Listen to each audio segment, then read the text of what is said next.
السلام عليكم، أتمنى أن تكونوا بصحة وعافية. اليوم نتواجد بمدينة بركان، بالضبط بواد شرعة. هنا سيدي أحمد أبركان. هنا هذه محمية القلق البيضاء بسيدي أحمد أبركان. هذه الطريق الوطنية رقم 2 قنطرة ديال واد شرعة. مؤخرا تم انطلاق مشروع تصفيف وتمديد طريق جانبي لواد شرعة الضفة ديال سيدي سليمان بطبيعة الحال. الانطلاقة ديالها من هذا الرومبو اللي كتشوفوها، يتم هذا المدار يتم تجهيزه. هنا كما كتشوفوا الآليات تشتغل من أجل توسيع هذا الطريق اللي غادي يكون المحرم ديال الطريق شي 30 متر حسب ما قال لي أحد العمال.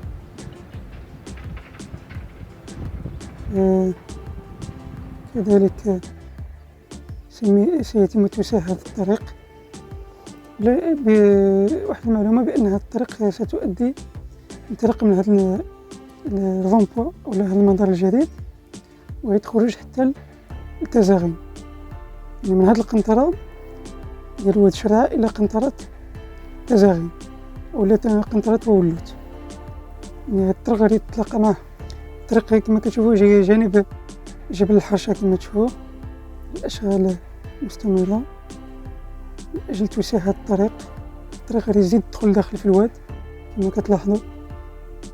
هذه أشغال كبيرة وبنوية في منطقة إقليم بركان اللي كيشرف عليها السيد العامل الإقليمي بركان السي محمد علي حبوها، كذلك السلطات المحلية والمنتخبة، المجلس البلدي وكذلك المجلس الإقليمي ومجلس الجهة كذلك.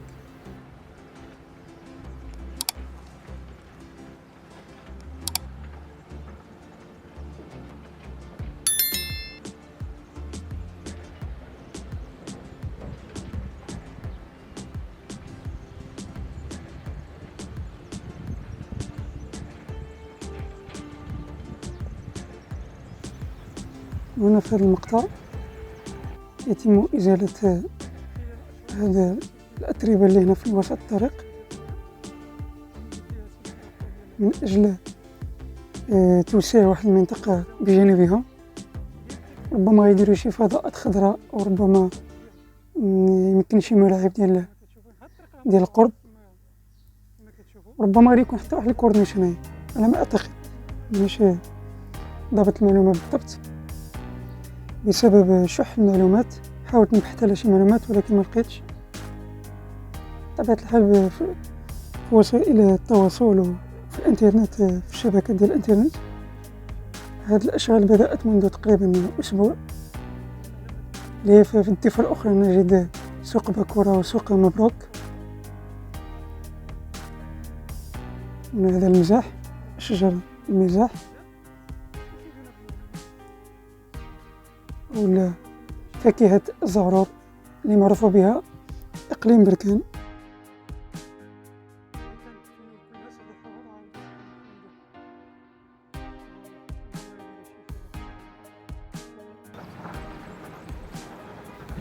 كما تشاهدون الأشغال مستمرة من أجل تصفيف وتمديد هذا الطريق. بطبيعة الحال تعبيده وتبليطه. كما كتلاحظوا كاين أحواض مائية في هذا الواد. الضفة الأخرى كاين مساحات خضراء كما تشوفوا، كاين مدارات، هذاك شارع البرج. الطريق غادي تشوفوها كتفوت من هنا، يعني كما كتشوفوا الآليات هنا.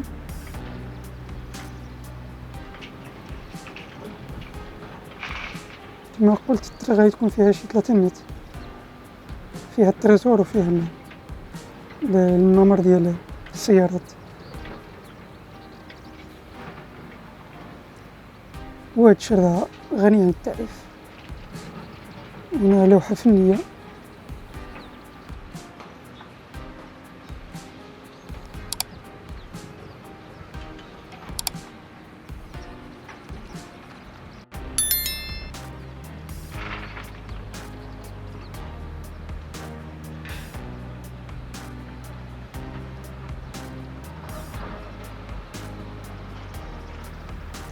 في الضفة المقابلة كما كتشوفوا ليها النباتات بدأت تنمو، أحواض مائية ومستنقعات. الضفة الأخرى كاين داك الشارع ديال البرج، شارع رائع جدا كما كتشوفوا، كاين مساحة خضراء. في الأفق نرى سوق التجاري القرب، سونتر كوميرسيال اللي تم إحداثه مؤخرا، لم يتم فتحه بعد بسبب جائحة كورونا. هنا الشارع اللي كتشوفوه جديد تم تزيينه بالنخل، وكذلك تبليط الطريق وجنبات الطريق. هنا سوق الجملة للخضر والفواكه.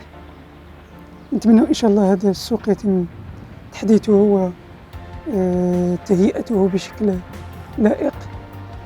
كاين إشاعات بأن هذا السوق غادي يتم نقله يديروه واحد المحطة طرقية، هذه فقط إشاعات، ما عرفناش بالضبط المعلومة بالضبط. كما كتشوفوا هذا الشارع طويل كيخرج حتى للطريق الوطني رقم 2، كيفوت على الودادية كيصدق ويخرج للطريق الوطني رقم 2. هنا نستمر على جانب الطريق اللي يتم إحداثه، تصفيفه وتمديده. هنا هذو مستنقعات ولا أحواض مائية.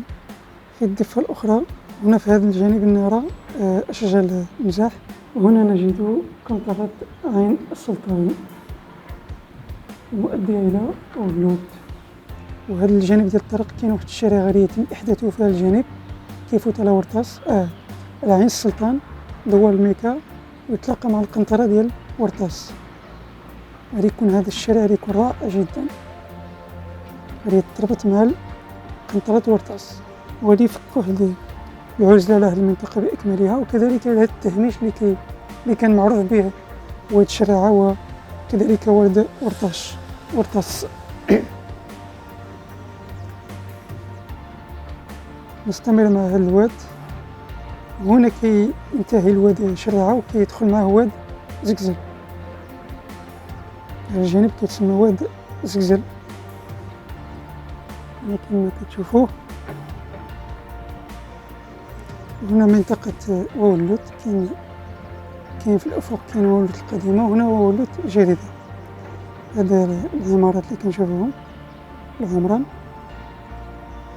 كاين واحد الطريق اللي غيتربط مع الطريق المدارية كما كتشوفوا هذا الطريق. نتمنى انه يديروا هذه تثنية الطريق ويزيدوا واحد القنطرة إضافية أخرى هنا بعين السلطان. يعني بلا شك هاد الطريق غادي تكون مزدحمة، وحاليا أصلا مزدحمة، يعني كاين عليه واحد الضغط كبير. هنا جانب آخر، هنا ينتهي واد زقزل، ينتهي في هذه النقطة بالتحديد. غادي ندخل لهذا الجانب اللي هو تا هو داخل ضمن مشروع ديال تهيئة ضفة واد شرعة. الطريق الجانبية غيتفوت كذلك من هنا.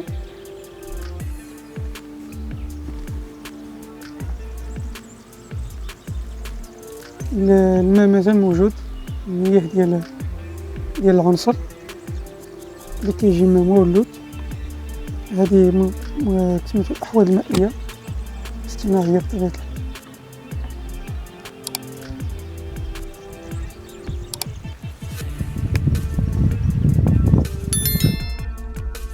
الحال. هذا جانب مخفي تحت الماء باستخدام كاميرا مائية. في الأفق نرى جبل فرشة.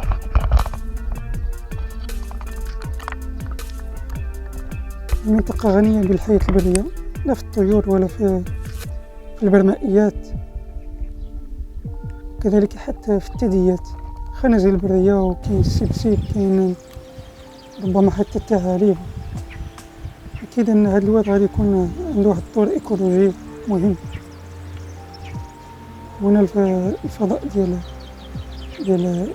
فاكهة الزعرور ولا المزاح.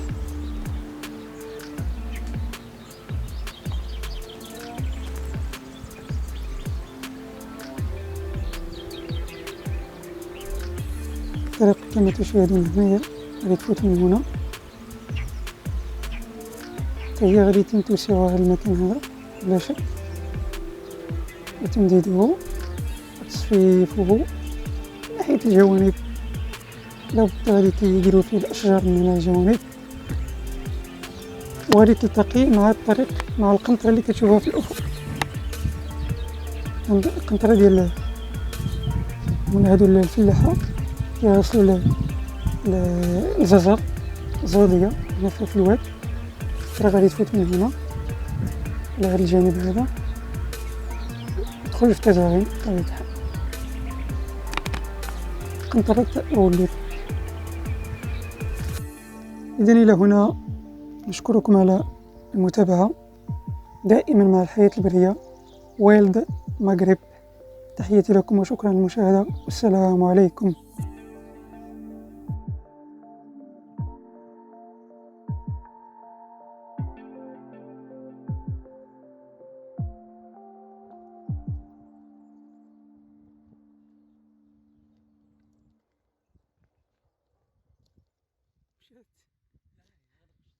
مشات طلعت.